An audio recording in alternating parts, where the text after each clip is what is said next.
საბაზისო პაკეტი რომ შევქმნათ პოტენციურად წარმატებული ანტრეპრენერის, რომლები იქნებოდა ესენი, რაც ჩამოვთვალეთ, ეგ გავიგეთ ერთი შორსჭრეტელობა, მომენტის შეგრძნების უნარი, შრომის მოყვარეობა, მიზანდასახულობა.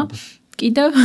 აი მიზანდასახულობა, ანუ აი ეს ედისონის მაგალითი ხო ალბათ ყველა ვიცით, რომ 10,000 წლის მერე და 10,000 ეს აუცილებელი თვისება არის და აი ყოველთვის მუშაობს.